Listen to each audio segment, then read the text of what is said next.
Bonjour à toutes et à tous, et bienvenue dans le Francophile, le balado de l'Alliance française de Montréal qui tisse des liens entre les cultures, les langues et les voix du monde francophone. Moi, je voudrais savoir quel est votre rapport à la langue française dans votre parcours et dans votre travail. On sait qu'elle est quand même très présente, mais j'aimerais en savoir un petit peu plus sur votre regard là-dessus. J'aimerais peut-être savoir ce qui vous plaît dans cette langue. Où je pense qu'on l'entend, vous êtes francophone. Moi, spontanément, ce qui me vient à l'esprit, ça rejoint ce que tu racontais tout à l'heure, Stanislas, avec ce personnage de Fleur dans Insuline et Magnolia, qui te fait découvrir la puissance de la poésie et de la littérature. Alors, je n'ai pas eu l'occasion non plus de voir cette pièce de théâtre, peut-être un jour, donc n'hésite pas à me reprendre si... Tu peux la lire si tu veux, le texte est publié. Ah bah super, bah bien sûr, avec plaisir.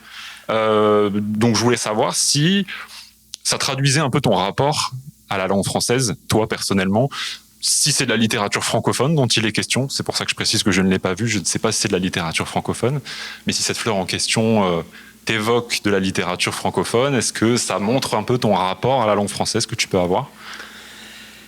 Oui, complètement, c'est-à-dire qu'il y a...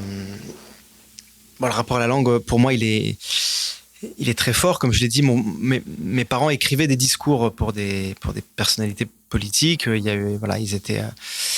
Ils travaillaient à la mairie de Lyon il y a assez longtemps. Et il y avait cette espèce de tradition du discours. Donc déjà, j'avais quelque chose de très fasciné par ça. Cette rencontre avec Fleur, c'est ce que raconte un peu le spectacle dans Insuline et Magnolia. Fleur, effectivement, elle était...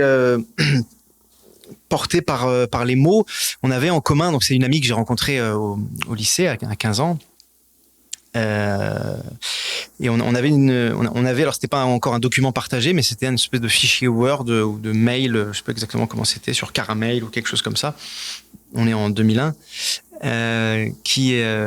Qu'on avait appelé Incitation. Et c'était donc à la fois des citations de poètes français ou d'écrivains français, francophones, disons, mais qui étaient aussi des incitations. Et on cherchait toujours des citations qui donnaient une forme d'énergie, de vitalité. Ouais. Et c'est vrai que je parle de ça dans le spectacle. Il y a dans tous les passages parfois très connus, parfois des espèces de tubes de la poésie française, comme ça, quelque chose d'extrêmement galvanisant, à la fois dans la sonorité et dans les images que ces mots portaient. Et ça a été une espèce d'éducation à la langue française par l'éblouissement et par la complexité. C'est-à-dire que la poésie aussi, c'est la complexité. Moi, j'ai écouté beaucoup de chansons françaises. Ouais. La langue française mise en musique. Alors bien sûr, Brassens, Brel, Barbara, Ferré, évidemment, mais aussi la nouvelle scène française de l'époque, qui est un peu moins nouvelle maintenant, mais Les Têtes Raides, Loïc Lantoine, La Rue qui est à nous, Dominique A et beaucoup d'autres, Thomas Fersen. Et c'était le plaisir de ne pas comprendre ce qu'il disait. C'est-à-dire qu'en fait... c'est beau, ça sonne, il y a un paysage imaginaire qui s'ouvre, mais rationnellement, je peux pas très bien te dire de quoi ça parle. Ouais. Et ce plaisir-là, cette familiarité avec quelque chose qui est très étrange, en fait, qui est très étranger, ça m'a, je crois, totalement hypnotisé, fasciné, à tel point que voilà, c'est pour ça que après j'ai fait beaucoup de théâtre avec des textes de poésie. Ouais. D'accord. Donc au-delà du sens strict de ce qui est colporté, c'est vraiment la sonorité aussi que peuvent avoir les mots, les syllabes entre elles, la musique que ça entraîne. Oui, je trouve que la langue française a une infinie richesse. Alors on pourrait dire toutes les langues, mais c'est vrai que il y a aussi beaucoup de langues qui subissent un affaissement, un nivellement, une sorte de lissage du fait de la communication, des médias, des réseaux sociaux. Et en tout cas, la langue française a une grande capacité quand même de résistance, je trouve, face à ça. Ouais. Et elle,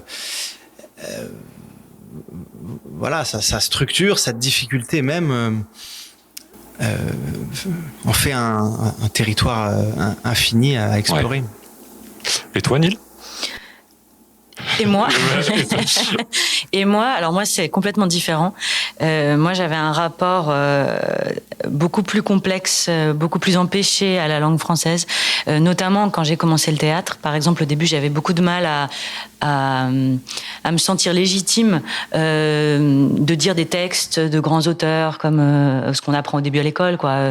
Racine, même, enfin Molière, tout ça. Je me sentais pas comme si c'était pas ma place. Alors, du coup, ça m'a fait réfléchir et j'ai, au fur et à mesure, travaillé ça. Je me demandais d'où venait un peu ce blocage. Et quand il a fallu écrire, enfin quand j'ai souhaité écrire, là, le sujet s'est vraiment posé très fort pour moi parce que écrire en français, j'essayais de me conformer à une forme d'écriture idéalisée en fait. Un peu, je sacralisais ce que c'était que la langue française et je n'arrivais pas à trouver ma langue. Et finalement, moi, j'ai trouvé ma liberté d'écriture et mon langage, ma singularité, quand j'ai commencé à écrire le personnage du père, donc du père d'Euphrate, parce que Euphrate, dans la pièce, parle beaucoup à son père, qui est d'origine turque, qui est aussi le cas de mon papa, qui vient de la région de Hatay en Turquie. Et donc, quand j'ai commencé à écrire le personnage du père, ça pouvait pas être un papa qui s'exprimait très bien en français, puisque voilà, mon père s'exprime avec un accent et a un rapport au langage qui est différent, avec beaucoup d'images, beaucoup de métaphores.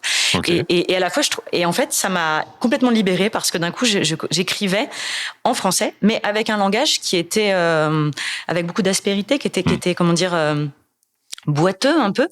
Mais c'est là-dedans que j'ai trouvé à la fois ma place, mon humour et une vraie liberté. Et en fait, je me suis dit à un moment, mais en fait, le français c'est large, c'est pas qu'une forme de c'est pas que les lettres classiques, et voilà, et ça peut prendre plusieurs dimensions. Et je dirais que moi, l'entrée, voilà, c'est plutôt par là, c'est plutôt parfois par un rapport aux mots qui peut être tantôt boiteux, tantôt... Et comment tu décrirais un petit peu ce processus où justement tu t'es venu te réapproprier la langue française? C'était un processus de long terme, j'imagine aussi. Comment ça s'est fait? Est-ce que c'est aussi en regardant d'autres types d'écriture? Oui, tout à fait, en regardant d'autres types d'écriture, en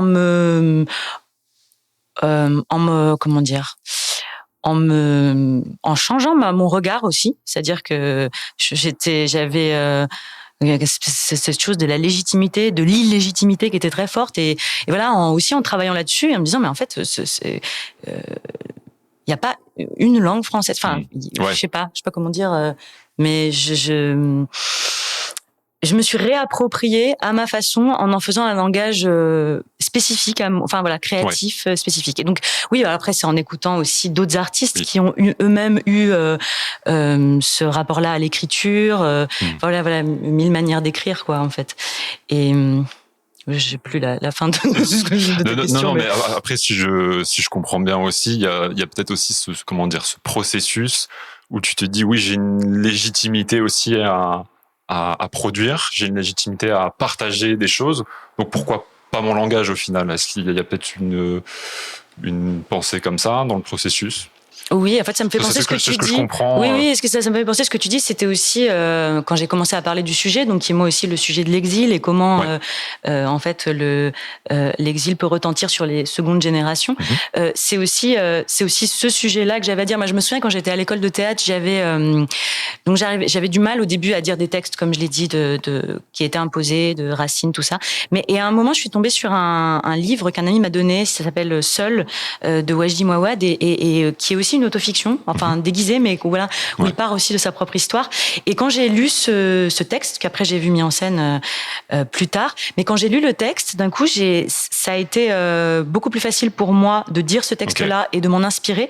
Et au début, j'ai pas tout de suite tilté. Et puis, en fait, au bout d'un moment, je me suis aperçue que ça parlait aussi d'un ailleurs, d'un exil, d'un entre-deux, des interstices entre deux pays, entre différents langages aussi, parce que c'était un langage très protéiforme. Et moi, c'est le cas dans la pièce. C'est-à-dire qu'il y a des mots, mais il n'y a pas que des mots.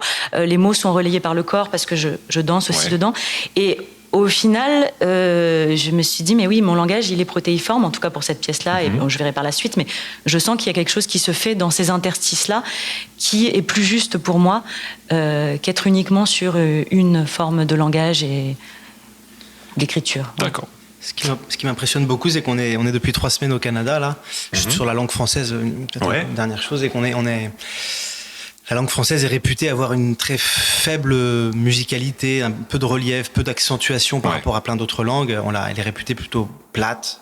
Et c'est vrai qu'on a entendu beaucoup de Québécois ici, et moi, je trouve ça incroyable à quel point, comment dire, je redécouvre aussi la langue française par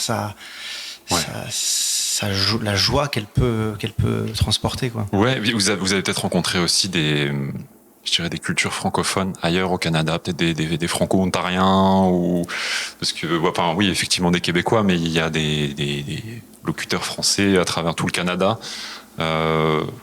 Qui parlent leur propre réappropriation du français. On a tous une appropriation du français de toute façon, avec des mots spécifiques, un patois spécifique. Mais oui, c'est ça, le français c'est multiple. C'est ça. Et ce qui était frappant, comme c'est une langue, statistiquement minoritaire, si je dis pas de bêtises, au Canada quand même, assez largement. Par rapport à l'anglais, oui. Voilà. On a croisé pas mal de personnes qui avaient une dimension presque militante par rapport au français, quoi.